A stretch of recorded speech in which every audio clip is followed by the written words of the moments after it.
The cold came early that year, not the gentle kind that dusted. Windows with frost or made people reach for scarves with a smile. This cold was sharp, cruel, the kind that slipped through worn-out shoes and settled deep into your bones like it planned, to stay there forever. 7-year-old? Sophie Bennett sat curled beneath the flickering light of a closed grocery store, hugging her knees tightly against her chest. Her tiny fingers were red from the wind. The sleeves of her oversized sweater swallowed her hands completely, but it still wasn't enough to stop the shaking. Cars passed without slowing. People hurried by with shopping bags and steaming coffee cups. Heads lowered against the snow swirling through the streets of Chicago. A few glanced at her. Most didn't. Sophie had stopped crying an hour ago. Not because she wasn't scared, because crying used energy, and she was too cold to waste it anymore. Beside her sat a small backpack containing everything she owned. 2 shirts, a toothbrush, and a stuffed rabbit missing one eye. Her mother had promised she would come back. "Wait right here, baby," she'd whispered that afternoon outside the downtown shelter. Just for a little while. But the shelter closed at 6, and now it was nearly midnight. Sophie didn't know where her mother had gone. She only knew the city felt enormous when you were alone. A strong gust of icy wind swept down the street, making her flinch. She tucked her chin into her sweater and tried not to think about how hungry she was. That was when a voice interrupted the silence. "Dad, she's freezing." Sophie looked up slowly.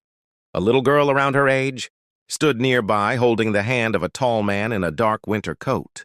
Snowflakes clung to the girl's knitted hat, and her wide brown eyes stayed fixed on Sophie with unmistakable concern. The man followed his daughter's gaze. For a moment, nobody moved. Then Sophie saw something shift in his expression. Not pity, pain. The kind adults carried when they suddenly remembered the world could still break your heart. The little girl tugged harder on his sleeve. "We can't leave her here." The man hesitated only briefly before kneeling in front of Sophie. His voice was gentle, careful, like he understood that scared children startled easily. "Hey there," he said softly. "What's your name?"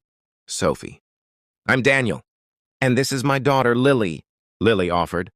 A small wave before immediately, pulling off her own scarf and wrapping it around Sophie's neck. It smelled like vanilla shampoo and winter air, warm. Sophie nearly cried again because she had forgotten what warmth felt like. "Where are your parents?" Daniel asked. Sophie lowered her eyes. "My mom said to wait." Daniel exchanged a glance with Lily, and Sophie saw worry settle heavily across his face.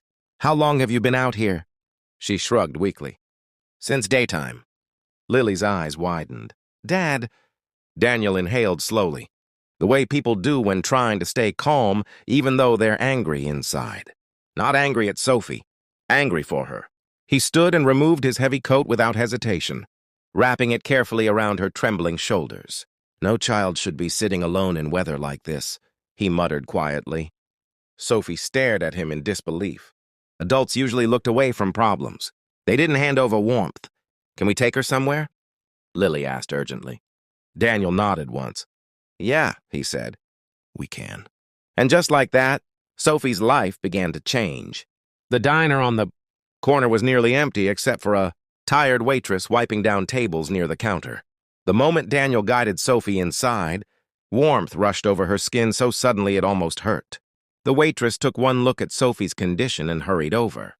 "Oh, my lord," she whispered. 20 minutes later, Sophie sat wrapped in blankets in a booth beside Lily while a bowl of chicken soup steamed in front of her. She tried to eat slowly. Really, she did. But hunger took over. Her hands shook as she lifted spoon after spoon to her mouth. Daniel pretended not to notice.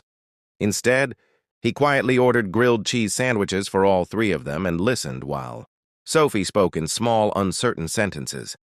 Her mother had lost her apartment months ago. They'd moved between shelters, cheap motels, and sometimes subway stations when there was nowhere else to go. Her mom always tried. That was the part Sophie made sure to repeat. "She's not bad," Sophie whispered quickly. "She just gets sad sometimes." Daniel's chest tightened. He knew sadness. Knew what it looked like when life cornered. Someone until breathing itself felt exhausting. 3 years earlier, his wife had died from cancer, leaving him alone to raise Lily. Some days he still woke expecting to hear her voice in the kitchen. Loss recognized loss, and right now, sitting across from him, Sophie looked far too small to carry so much of it. Lily slid half her sandwich onto Sophie's plate. "You can have mine." Sophie blinked. "But then you won't have enough." "I'm full." It was an obvious lie. Daniel almost smiled despite the ache in his throat. Kindness looked beautiful on his daughter. After dinner, Daniel contacted the police and nearby shelters, trying to locate Sophie's mother. Hours passed. Nothing. No missing persons report. No answer. No trace. By 2 in the morning, Sophie was falling asleep against the diner booth, exhaustion finally overtaking fear. Daniel looked at Lily. Lily looked back at him hopefully. "Can she stay with us tonight?" she asked. Daniel hesitated. He barely knew this child.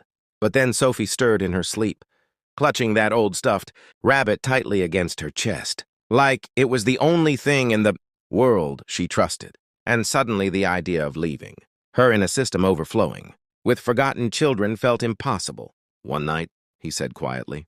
Lily grinned so fast it nearly broke him. Their apartment wasn't fancy, just a modest 2-bedroom over a hardware store on the north side of the city.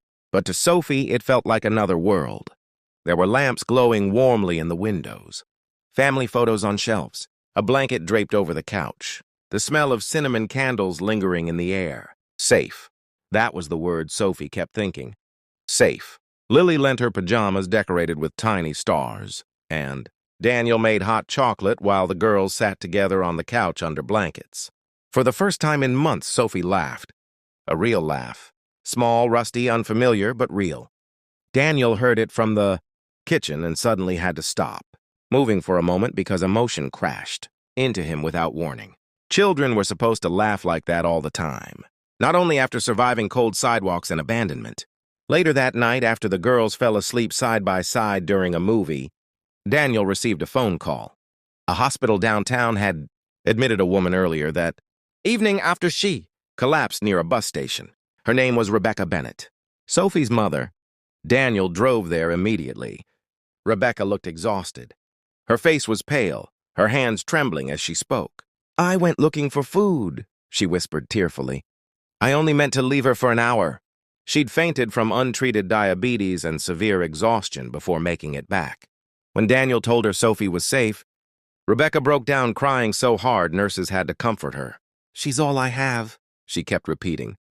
"She's all I have." The next morning, Sophie ran into her mother's arms at the hospital. So fast, the stuffed rabbit flew from her hands. Rebecca held her daughter tightly, sobbing into her hair. "I'm sorry," she whispered over and over. "I'm so sorry." Sophie only hugged her harder. Because children forgive long before adults forgive themselves. Most people would have walked away after that. But Daniel didn't.